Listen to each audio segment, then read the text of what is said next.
അമ്മച്ചി ആ മറ്റോ പോയാ ആ എന്ത്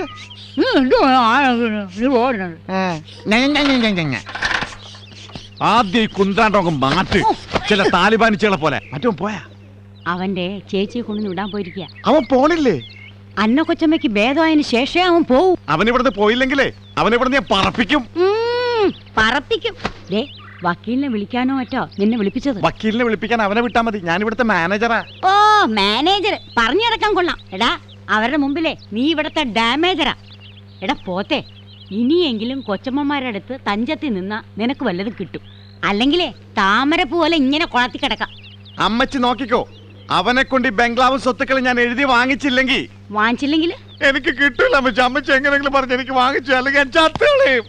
എടാ നീ ആവശ്യമില്ലാത്ത ബുദ്ധിയൊന്നും കാണിക്കരുതേ. ചത്താ പിന്നെ ഒന്നും കിട്ടത്തില്ല. ആണോ? ആ നീ വേഗം ചെല്ല്. അന്ന കൊച്ചമ്മ സുഖല്ലാതെ കിടപ്പില്ല. ചെല്ല് ചെല്ല്. എന്റെ വേളാങ്കണ്ണി മാതാവേ, ഇവന് കുറച്ചു ബുദ്ധി ഉണ്ടായിരുന്നെങ്കിൽ മന്ദബുദ്ധി എന്നെങ്കിലും വിളിക്കായിരുന്നു. അതും ഇല്ലാതായി. ഓ എടാ മാത്തൂട്ടി, നിന്നോട് പല പ്രാവശ്യം പറഞ്ഞിട്ടില്ലേ അനുവാദമില്ലാതെ അകത്ത് കിടക്കരുതെന്ന്? അറിയാം. അകത്തേക്ക് കിടക്കാനുള്ള അനുവാദം വായിക്കാനാണ് ഞാൻ അകത്തോട്ട് വന്നത്. ഞാൻ അകത്തോട്ട് വന്നോട്ടെ? ആ അങ്ങനെ മര്യാദ കാണിക്കും. എന്നാത്തിനാ എന്നെ വിളിപ്പിച്ചത്? ദേ നീ പോയി നമ്മുടെ വക്കീലിനെ ഒന്ന് വിളിച്ചോണ്ട് വാ. എന്നാത്തിനാ ഇപ്പൊ വക്കീല്? എന്റെയും ആലീസിന്റെയും കാലശേഷം ഈ സ്വത്തുക്കളൊക്കെ വേണ്ട വച്ചപ്പേ, എനിക്ക് നിങ്ങളുടെ സ്നേഹം മാത്രം മതി. സ്വത്തും പണം മോഹിച്ചല്ല ഈ മാത്തക്കുട്ടി ഇത്രയും കാലം ഇവിടെ നിന്നത്. അറിയാവോ, ഹനുമാനാണെങ്കിൽ ഞാൻ നെഞ്ചു പൊളിച്ച് കാണിച്ചേരാ. കരയണ്ടടാ, നിനക്ക് അങ്ങനെയൊന്നുള്ള മോഹമില്ലെന്ന് ഞങ്ങൾക്കറിയത്തില്ലയോ? സ്വത്തുക്കള് സോമന്റെയും സോഫിയുടെയും പേരിൽ എഴുതാനാ. കംപ്ലീറ്റാ? ആ ഈ 500 ഏക്കർ തോട്ടം, ഈ ബംഗ്ലാവ്, പുറത്തു കിടക്കണ പെൻസുകാരും ആ സൈക്കിളും. അതെ, കള്ളത്തരൊന്നും കാണിക്കാതെ അവരുടെ കൂടെ നിന്ന നിനക്കുള്ളത് എന്താന്ന് വെച്ചാ മാസാമാസം തരും. എന്നാത്തിനാ നീ കരയുന്നേ? സന്തോഷ വാർത്തയല്ലേ ഞാൻ കേട്ടത്. ഇതിന് കരയാൻ എന്തിരിക്കുന്നു? എങ്ങാണ്ട് വന്നൊരുത്തരെ എല്ലാം എഴുതി കൊടുത്തില്ലേ? എനിക്ക് മാസം 250 ശമ്പളവും. കർത്താവേ, നിങ്ങളുടെ നല്ല മനസ്സ്. ഇനി പോകാൻ അനുവാദം ചോദിക്കണോ? കർത്താവേ, യാതൊരു സ്വത്തുമില്ലാതെ ജീവിക്കുന്നതിനേക്കാൾ നല്ലത് ഞാൻ നിന്റെ അൾത്താരയിലേക്ക് വരികയാണ്. തൂങ്ങുന്നതിനിടയിൽ ഈ കൊമ്പങ്ങാനും ഒടിഞ്ഞ് എന്റെ തലയിൽ വീണാൽ ഞാൻ തല പൊട്ടി ചത്തുപോകും. കാത്തോളനെ, ഞാൻ അവിടെ വരുമ്പോൾ ഇതുപോലത്തെ 1000 മെഴുകുതിരികൾ അവിടുത്തെ അൾത്താരയിൽ കത്തിച്ചോളാം. സൂക്ഷിച്ചു വാടാ മാങ്കാണ്ടി. என்ன பண்றது? நான் சாக போறேன்டா. என்ன விட்டுட்டு போவாதீங்க. அப்படியா? എന്നാ നീ ഇവിടെ വാ. ഒരു ധൈര്യത്തിന്. കയറ് സ്ട്രോങ് ആണ്. എന്താ என்ன ஆசானே, துணியெல்லாம் போட்டுட்டு സേഫ്റ്റിടാ. ടൈറ്റ് ആവുമ്പോ എന്റെ തൊണ്ട വേദനിക്കില്ലേ? എനിക്ക് ടോൺസിലൈറ്റിസ് ഉണ്ടെന്ന് ഡോക്ടർ പറഞ്ഞിട്ടുണ്ട്. കഴുത്ത ഭദ്രമാ പാക്ക വേണ്ട. என்ன ஆசானே, என்ன பிரச்சனை? എല്ലാം പോച്ചടാ. എല്ലാ സ്വത്തുക്കളും அந்த பொண்ணுக்கும் அந்த புறம்போக்கு பையனுக்கு எழுதி வச்சாச்சு. நான் இனி எதுக்கு வாழணும்? அப்படியா விஷயம்? ஆமாண்டா. அதுக்கு ஒரு வழி இருக்கு. எப்படி ஆனாலும் அந்த பொண்ணுக்கு பாதி சொத்து கிடக்குமே. அது എനിക്കെന്താടാ? இருக்கு. എന്താ? அந்த சோம சார், அந்த புறம்போக்கு. ஆமா ஆமா, அவர் அமெரிக்காவில் போய் திரும்பி வரதுக்கு முன்னாலே ஆசான் அந்த பொண்ணுனை காதல் பண்ணி கல்யாணம் செய்தா அந்த சொத்து முழுவதும் உங்களுக்கு கிடக்குமே. നടക്കണ കാര്യമല്ല പറടാ. நடக்காம எங்க போகுது? சின்ன பொண்ணு தானே. ஆகட்டுமே. உங்களுக்கு வயசாയി போச்சா? ஏரியா 45 50. கம்மி பண்ணடா. 60 வயசானாலும் சிங்கம் சிங்கம் தான். என்ன இது? சிங்கம் நன்னா இருக்கு. எங்க அப்பா எங்க அம்மாவை கல்யாணம் கட்டும் போது அம்மாவுக்கு 16, அப்பாவுக்கு 61. இந்த விஷயம் அம்மாவுக்கு தெரியுமா? அப்பா பரவாயில்ல, நீ விஷயத்துக்கு வாடா மாயண்டி. ஆசானே, என்ன உடம்பு, என்ன மசலி பழமாங்க போல இருக்குது. அழகு அழகு. എന്നാലും അവള് സമ്മതിക്കോ? சம்மதிக்க வைப்பேன். எப்படி? அது எனக்கு விடுங்க. நம்ம மந்திரவாதி சாமிக்கிட்டு ஒரு தைலம் இருக்கு. அந்த தைலம் யார் மேலாவது புரட்டினா அவங்க உங்க பின்னாடி நாய் மாதிரி சுத்தி சுத்தி வந்துடும். ഇനിയിപ്പോ സാമിയുടെ അടുത്ത് എങ്ങനെ പോവടാ? മണ്ണും മുടിയും കൊണ്ടില്ലാന്ന് പറഞ്ഞിട്ട് ഇതേവരെ ചെന്നിട്ടില്ല, ദക്ഷിണം കൊടുത്തിട്ടില്ല. நான் வாங்கிட்டு வர்றேன், நீ தைரியமா இருங்கோ. ஆனா எனக்கு ஒரு சத்தியம் பண்ணணும். എന്നടാ? நீங்க அந்த சோஃபியா பெண்ணை கல்யாணம் செய்தா நான் தான் உங்க எஸ்டேட் மேனேஜர். സമ്മതിച്ചു. ആ അപ്പടി சொன்னா பத்தாது கையாலே அடிச்சு சத்தியம் போடணும். കയ്യാൽ ஆமா. ஐயோ സത്യം സത്യം മൂന്നാഴ്ച ഇനികൊണ്ട് വേണം. போதும் போதும் போதும். ആ സോഫി പെണ്ണ് എനിക്ക് കിട്ടുവോ? அந்த சோஃபி கெட்டு நடக்கலனாலும் இந்த கெட்டிங்க சேஃப்டியா இருக்கும். ஆசானே கிடைச்சாச்சி. ஆசானே புடி புடி புடி கிடைச்சாச்சி. തൈലം കിടച്ചാച്ചാ? காடல் தைலம் கிடைச்சாச்சி. അപ്പാ, വാ. അതെ, വെള്ളമൊഴിച്ച് കുടിക്കണം പാലൊഴിച്ച് കുടിക്കണം? அப்பா அப்பா குடிக்காதுங்க. இது கையில கொஞ்சம் ஊத்தி அந்த பொண்ணு மேலே தடவியா போதும். അത് തപ്പ്. ഒരു പെണ്ണ് കുളിച്ചോണ്ടിരിക്കുമ്പോ ആ കുളിമുറിനകത്ത് കയറാനും ഒളിഞ്ഞു നോക്കാനൊന്നും എനിക്ക് ഡീസൻസിക്ക് പറ്റില്ല. അതൊന്നുമേ വേണം ആസാനെ. கொஞ்சம் தைல ஊத்தி அப்படியே அந்த பெண்ணு கை மேலே கை காமிக்க டச் பண்ணியா போதும். അപ്പൊ ഞാൻ ഹസ്ബൻഡ് ഊത്തട കയ്യില്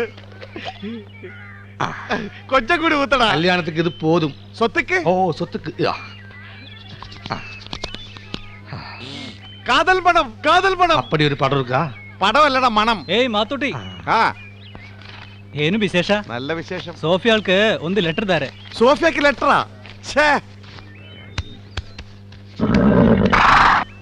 മൈൻഡി நான் கொடுக்க மாட்டேன். ಕಡಲಿಕ್ಕೆ ಆಗುತ್ತದಾ? പെടലിക്ക് എന്ത് പറ്റി? ಕಡಲಿಕ್ಕೆ ಆಗುತ್ತದಾ? ഓ, കത്ത് കൊടുക്കാം. ആ. ആ കൊടുക്കാം. മൈൻഡി കണ്ടോടാ, അവളുടെ കൈക്ക് തൈലം തേക്കാനുള്ള ചാൻസ് ഉടയമ്പരം കൊണ്ടുവന്നതാ. நான் சொல்லல, இன்னையில இருந்து உங்களுக்கு தீபாவளி. ദീപ, வலி வலி. ഇതെന്താ ഈ കുതിരക്ക്? കുതിര എന്താ പിന്നാലെ വരുന്നത്? ஐயோ ஆசானே, நீங்க அந்த தைலம் குதிரை மேல தேய்ச்சாச்சா? ആമാ, അല്ലെങ്കിൽ കത്തി കത്താവൂലേ? ஐயோ பொண்ணு மேல தேய்க்க சொன்ன தைலம் குதிரை மேல தேய்ச்சாச்சா? ആമാ. அப்ப குதிரை குங்க மேல காதல் வருவ. അയ്യോ, കുതിരയുടെ കാതൽ പണ്ടുമാ. അയ്യോ, എന്താ കുതിര? അയ്യോ, അയ്യോ. ஆசானே ஓடாசானே. അയ്യോ, കുതിരക്കെന്താ ഭ്രാന്ത് പിടിച്ചോ? എന്തിനാ ഓടുന്നേ? ഞാൻ സോഫിക്ക് ഒരു കത്ത് തരാൻ വന്നതാ. അതിനെങ്ങനെ? എന്റെ മാതാവേ!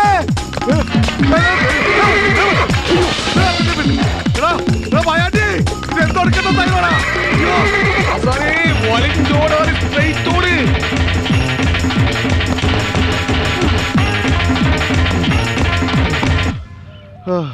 ഇല്ല, രക്ഷപ്പെട്ട്. എന്റെ അമ്മേ. ആ അയ്യോ, അയ്യോ, അയ്യോ.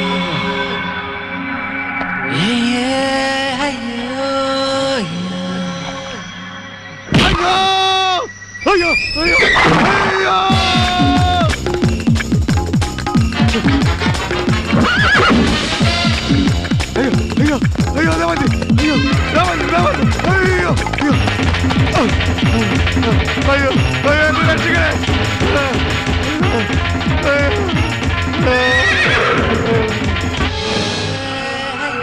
അയ്യോ.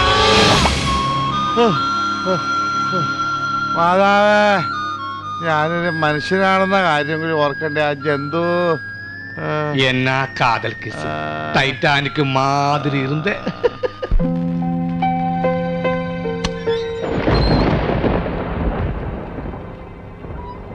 ആത്മാക്കളുടെ പള്ളിയിൽ പെരുന്നാളെന്നാ തോന്നണേ. നല്ല മഴക്കോളുണ്ട്. സോമ, കുരുത്തക്കേട് പറയണ്ട.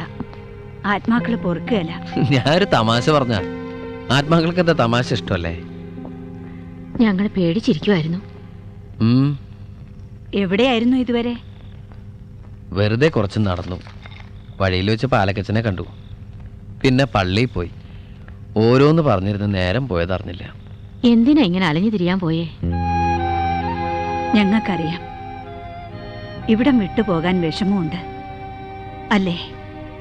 ഇത്ര വിഷമിച്ച് ചുമ്മാ പോണോ? പോവാതെ പറ്റില്ല. എത്ര കൊല്ലത്തേക്കുള്ള കോഴ്സാ? ഞങ്ങളൊരു ഗ്രൂപ്പായതുകൊണ്ട് എത്ര കാലത്തേക്കെന്ന് പറയാൻ പറ്റില്ല.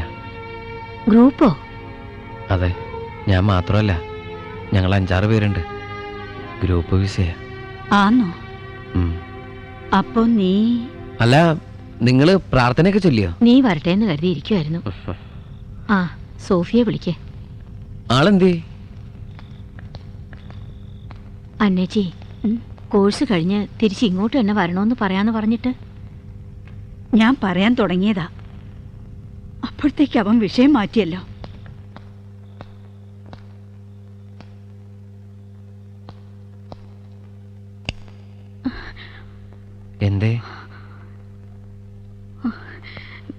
ഏയ് ഒന്നുമില്ല. ഒന്നുമില്ലാതെ ആരെങ്കിലും കരയോ? പറയെന്താ കാര്യം? എനിക്ക് ജോലി കിട്ടി. അതിനാണോ കരയണേ? കൊള്ള. ജോലി കിട്ടിയതിന്റെ പേരിൽ കരയണ ഒരാളെ ജീവിതത്തിൽ ഞാൻ ആദ്യമായിട്ട് കാണുകയാണ് എൻ്റെ കർത്താവേ. ഏയ് സോഫി, എന്തേത്? പറയടോ.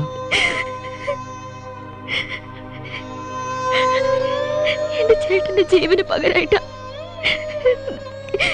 എനിക്ക് ജോലി കിട്ടിയത്.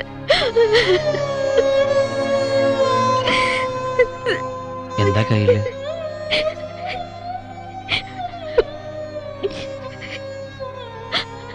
ചേട്ടൻ, എന്റെ ചേട്ടൻ.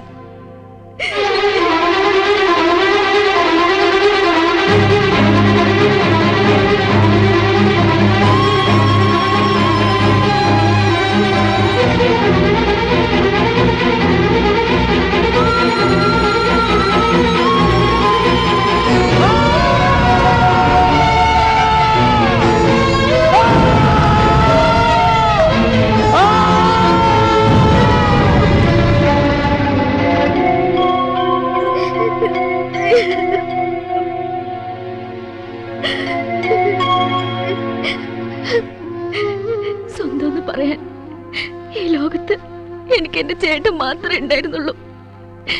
കത്തിക്കരിഞ്ഞ എന്റെ ചേട്ടനെ സെമിത്തേരിയിൽ അടക്കിയിട്ട ഞാനിങ്ങോട്ട് പോന്നത്. മയക്കുമരുന്ന് കഴിച്ച് ഭ്രാന്ത് പിടിച്ച കുറെ ദുഷ്ടന്മാര് തീ വെച്ച് കൊന്നു എന്റെ ചേട്ടനെ. അവന്മാരുടെ ഫോട്ടോ എടുത്ത് പത്രത്തിൽ കൊടുത്തതിന് പകരം വീട്ടിയതാ. ചേട്ടനില്ലാത്ത ആ വീട്ടിൽ നിന്ന് സ്നേഹിക്കാൻ മാത്രം അറിയാവുന്ന ഈ അമ്മമാരുടെ അരികിലേക്ക് ഞാൻ ഓടിപ്പോരുമായിരുന്നു. ചേട്ടനില്ലാത്ത ഈ ലോകത്ത് ജീവിക്കേണ്ടെന്ന് ആദ്യം കരുതിയതാ. പക്ഷേ എന്റെ ചേട്ടനെ കൊന്നവരെ ശിക്ഷിപ്പിക്കാതെ മരിച്ച എന്റെ ചേട്ടൻ എന്നോട് പൊറുക്കില്ല. പ്രാർത്ഥനയ്ക്ക് സമയമായി. അമ്മമാരവിടെ കാത്തിരിക്കുക. സോളമൻ, അമ്മമാരോട് ഇതൊന്നും പറയരുത്. അവർക്കിതൊന്നും താങ്ങാനാവില്ല. ആരോടും ഒന്നും പറയണ്ടെന്ന് കരുതിയതാ. മനസ്സിനെ പിടിച്ചു നിർത്താനുള്ള ശക്തി തരണേത് മാതാവിനോട് പ്രാർത്ഥിക്കായിരുന്നു ഞാൻ.